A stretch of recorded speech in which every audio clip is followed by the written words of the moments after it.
Bonjour à tous, c'est encore Juliette. Aujourd'hui, préparez-vous à plonger dans l'ultime étape de notre voyage à travers l'histoire de l'aéronautique, la conquête spatiale. Cette dernière capsule est le grand final de notre programme d'histoire du brevet d'initiation aéronautique. Si vous vous sentez submergé par toutes ces informations à retenir, ne vous inquiétez pas.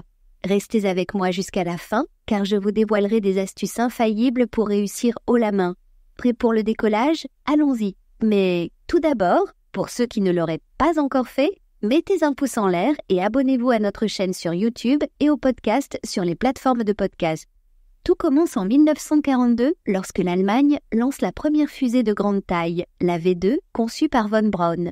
Imaginez une fusée de 13 tonnes capable de transporter une charge explosive de 800 kg distance de 300 km. Cette prouesse technologique utilise la propulsion à ergols liquides et des gyroscopes de précision, des innovations qui allaient révolutionner le domaine de l'astronautique et des missiles balistiques.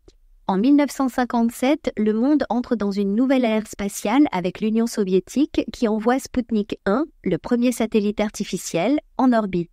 Une simple boule de 50 cm de diamètre équipée de 2 émetteurs radio qui tournent autour de la Terre.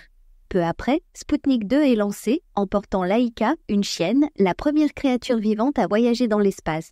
Ces avancées sont orchestrées par Sergueï Korolev, le génial ingénieur du programme spatial soviétique. En 1959, la sonde Luna 3 réussit un exploit en photographiant la face cachée de la Lune, révélant un côté mystérieux de notre satellite naturel. Puis, le 12 avril 1961, un moment historique se produit. Youri Gagarin, cosmonaute russe, devient le premier homme à voyager dans l'espace.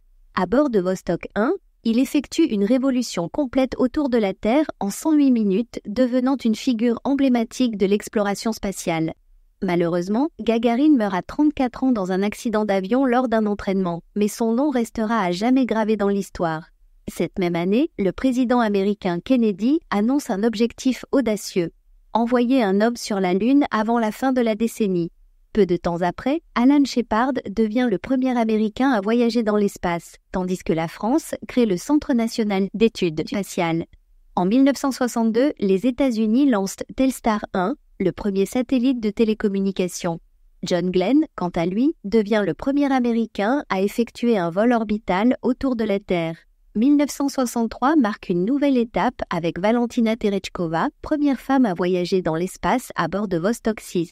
Lors d'une mission en 1965, Alexeï Leonov réalise la première sortie dans l'espace, flottant librement pendant 10 minutes, relié à son vaisseau par un simple cordon ombilical. Cette même année, la France lance son premier satellite, Astérix, et la sonde Mariner 4 envoie les premières photographies de Mars. L'année suivante, la sonde Luna 9 réussit le premier alunissage en douceur, offrant aux terriens un panorama de la surface lunaire. Le 20 juillet 1969, un événement marquant.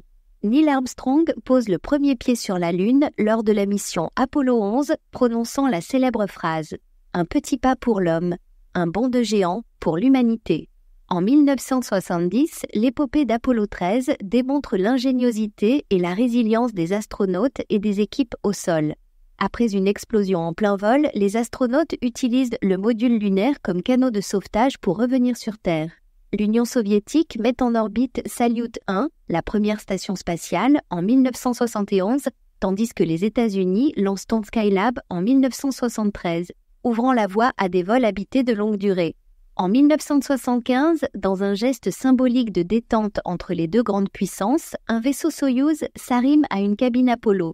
En 1977, la navette expérimentale Enterprise effectue son premier vol plané, préparant ainsi le terrain pour les futures navettes spatiales américaines.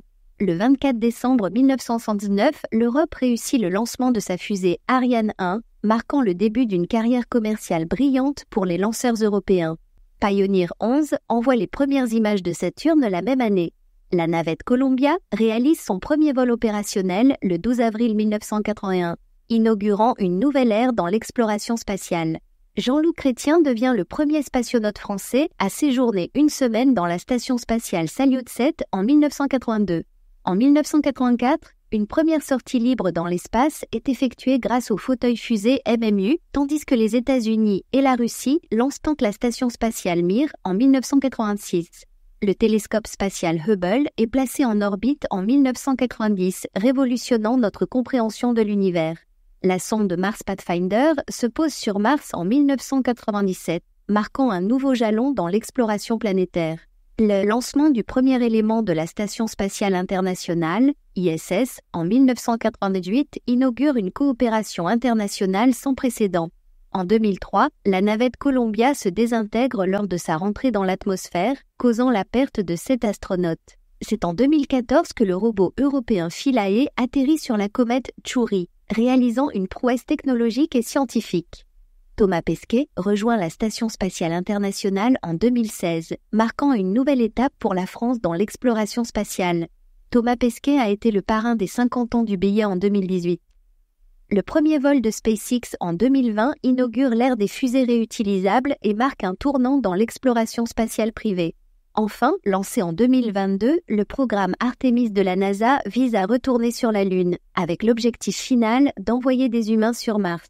Dans un premier temps, il s'agira d'envoyer un équipage sur le sol lunaire d'ici 2025. En novembre 2022, les Français Sophie Adenau, colonel de l'armée française, et Arnaud Prost, de la DGA, ont été sélectionnés pour la nouvelle promotion de spationautes européens. Ils ont débuté leur entraînement en avril 2023 à l'European Astronaut Center de Cologne. Le 22 mai 2024, Sophie Adenau a été désignée pour rejoindre la Station spatiale internationale au printemps 2026. Et voilà mes amis, un aperçu de l'histoire fascinante de la conquête de l'espace. C'est sur ce chapitre que se termine le module d'histoire. Je vous encourage à revenir sur chaque capsule autant de fois que nécessaire. Je vous avais promis des astuces pour vous aider à vous préparer, et les voici. Pour réussir votre QCM d'histoire du brevet d'initiation aéronautique, voici quelques conseils pratiques. Utilisez le fascicule sur l'histoire de l'aéronautique comme une base solide. Lisez-le attentivement et prenez des notes clés. Ne cherchez pas à tout mémoriser d'un coup, mais segmentez les informations par chapitre et faites des résumés pour chaque section. Si votre atelier BIA est partenaire du site formation-bia.fr, vous avez accès aux cours téléchargeables gratuitement. S'il n'est pas partenaire, il peut le devenir en demandant l'accès entièrement gratuit à l'éditeur du site. Les QCM sont un excellent moyen de tester vos connaissances. Répondez à quelques questions chaque jour pour renforcer ce que vous avez appris et identifier les domaines à approfondir. Là encore, le site formation-bia.fr vous fournit des centaines de questions issues des examens BIA. Les vidéos peuvent rendre l'apprentissage plus dynamique et visuel. Regardez-les après avoir lu un chapitre pour consolider vos connaissances ou pour mieux comprendre des concepts plus complexes. Les réseaux sociaux, bien utilisés, peuvent être une aide pour un apprentissage léger mais efficace. Sur TikTok, par exemple, nous avons mis en place une série de vidéos courtes qui résument des concepts ou des événements clés. Le compte BIA TikTok et Horizon BIA, c'est parfait pour une révision rapide et pour mémoriser des faits importants de manière ludique. Si vous préférez Instagram, nous y postons régulièrement du contenu similaire pour des révisions amusantes et en musique. Le compte Instagram BIA s'appelle également Horizon BIA et vous le reconnaîtrez facilement grâce à l'icône représentant la tête de Roméo. Le site horizonbia.com est votre ressource ultime pour accéder aux cours par époque ou par notion. Utilisez-le pour revoir spécifiquement les sujets sur lesquels vous avez des doutes et pour organiser vos révisions de manière plus ciblée. Pensez également à télécharger des applications gratuites sur Android et Apple dédiées au BIA. Ces applis peuvent net vous aider à réviser n'importe où et à tout moment avec des quiz pour vous maintenir sur la bonne voie. En combinant toutes ces ressources, vous pourrez consolider vos connaissances et aborder l'examen avec confiance. Bonne chance à tous et n'oubliez pas, la clé, c'est la régularité dans vos révisions. Voilà, n'oubliez pas de mettre un pouce en l'air et de vous abonner à notre chaîne. À très vite sur les autres modules de la formation.